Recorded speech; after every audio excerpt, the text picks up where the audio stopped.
Okay, so I have a lot of feelings when it comes to this boy. There's so much potential with his story. So, yes.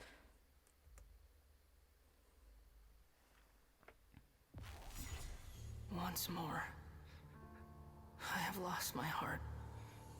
It hurts. He views it as a heart, huh? My skin feels like it's on fire.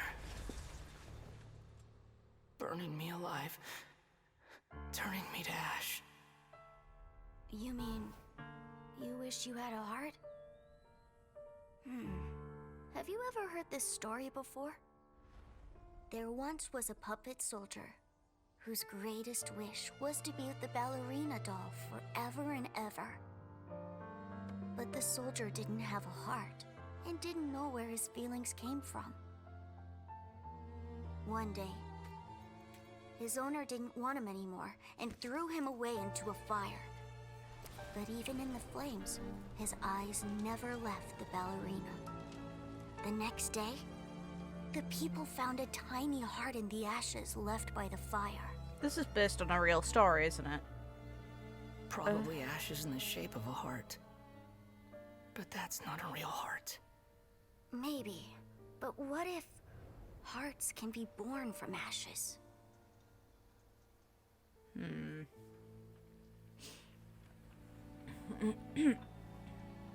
How dare you die like this? No, how dare you die like this? Promise to me.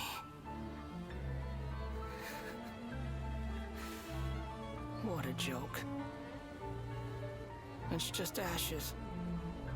Nothing left but ashes.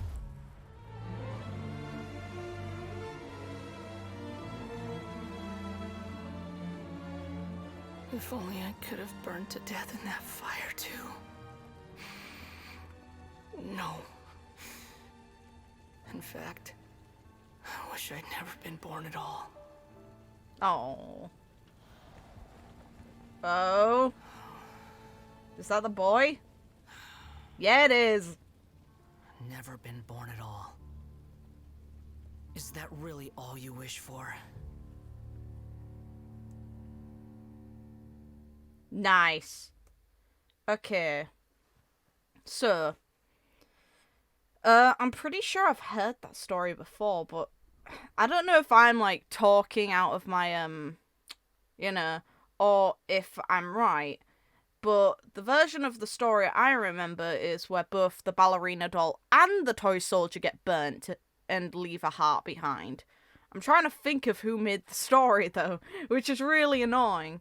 But I love the angle they went at for this one. This one and Nahida's both slap really hard out of the recent ones. Obviously, A's is still my favourite because it's A, but that's not the point.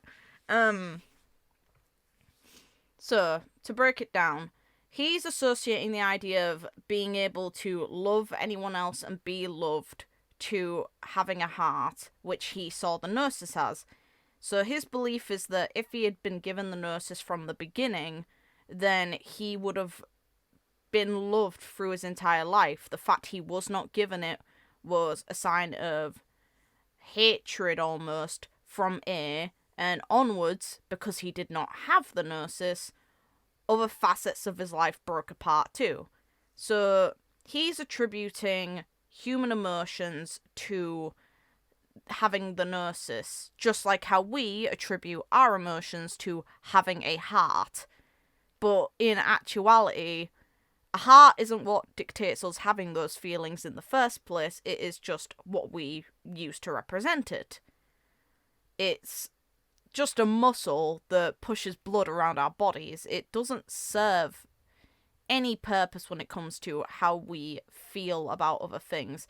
Everything we feel comes from our brain, comes from our capacity to understand. So it's like if you had someone who had a synthetic heart, they wouldn't feel any differently emotionally than an ordinary person would. So this opens the box of when he comes to realize that he is capable of loving and being loved by other people without possessing something like the Gnosis or being identical to the people he's trying to connect with, that's what's likely going to reveal and grant him the vision. But the thing is, it opens so much for this character, it's not even funny, because I think that once this doorway opens for him going on a journey makes so much sense, because now he's looking at life in a completely different way.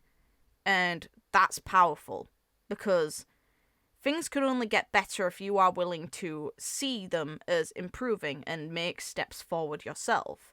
Even if everything around you improves, if you don't see it as an improvement, then it's not improved to you. It's being closed-minded to how life can change and how you can change. And I think enabling this character to have that capacity now could lead to some amazing things in the lore. Since, well, his lore will lead to growth in his story. Because we know that his initial viewpoint on what A did was she got rid of him because she valued strength. That isn't true, though. We know that's not true. And this is why his story is one of the better ones. Both characters existing actively make the other person's story better.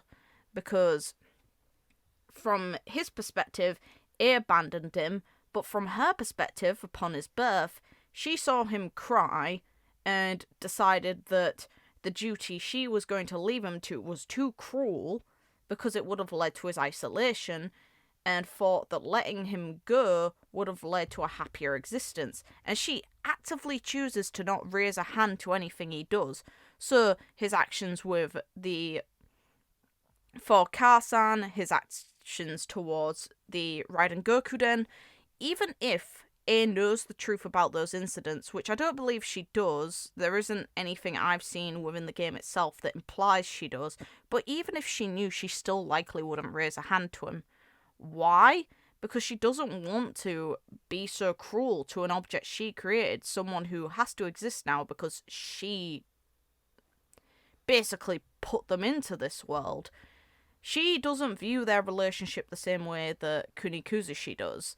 He views her as a mother, while she likely acknowledges she is his creator, could maybe eventually come to see him as family, but I don't know if the relation there, she puts the pieces together as her being his mother. Maybe someday. Don't know though.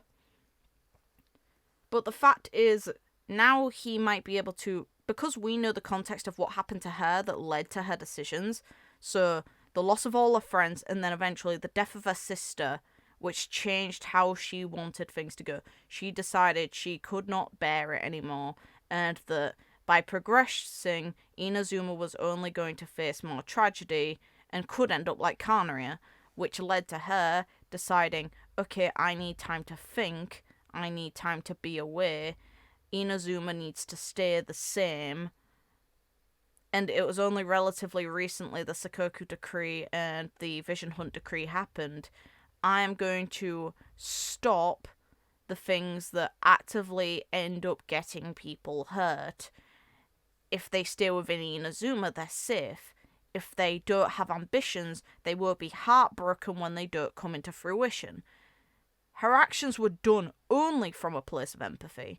It wasn't for herself that she did them. It was for her people, what she believed would lead to the best for them.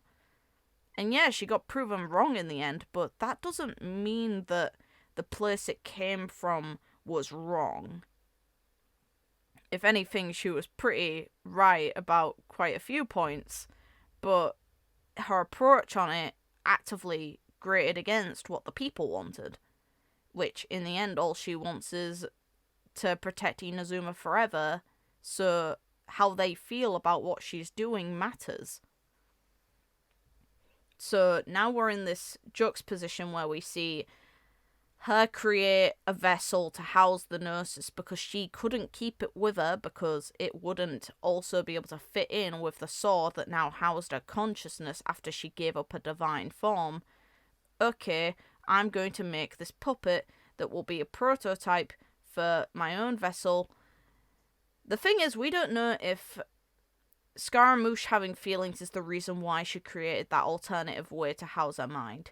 It's like, we know she was going to dispose of her body, but was it always the intention to have more than one puppet? Because I'm pretty sure that's not clarified either. We know that the Raiden Shogun puppet is pretty much the perfect thing she wanted, because it possesses no emotion of its own, it just relies on its logic. It understands things, it takes them in, but it is not its own self like Kunikuzushi is. So originally, her aim was probably to make an unfeeling puppet just like the Raiden Shogun, then putting such a isolated life upon it wouldn't be cruel because it wouldn't care. It wouldn't feel anything as a direct result of that. Kunikuzushi having emotions was unintentional, and the fact that he did led to A trying to do something she thought would lead to him having a better existence. And he might be able to finally understand that, which is why I really want his story to result in him going to Inazuma at some point, and then maybe her third part or fourth part picking up on that, and her actually asking him, how are you doing? Recognizing him, acknowledging him seeing that that's always been the case. She's never not seen him as a person, really, or, you know, an existence that is his own, and not valuing him at all. It's just how things went, and him understanding that could lead to them actually having a proper discussion about everything that happened. Because I think him understanding where she came from would be so valuable to him, and would lead to him actually getting the connection he desired in the first place. So there's just this massive capacity for growth, both for him and for other characters connected now to him. It's like, I really like the prospect that Nahida is looking out for him, despite how awful he was to her, which, yeah, some of his comments now would make no sense, considering reality changed, but it's likely he wasn't very pleasant to her still. Even with the existence of Rukkhadevata disappearing, he still pretty much called her a worthless god, and looked down on her and wondered why the people would ever consider her their god. So now said god is, despite taking the gnosis away, is tending to his needs and looking out for him, which is lovely. It shows that capacity to care, that humanity in Nahida, that he's now seeing that despite how he was, that capacity for someone to care about him has always been there.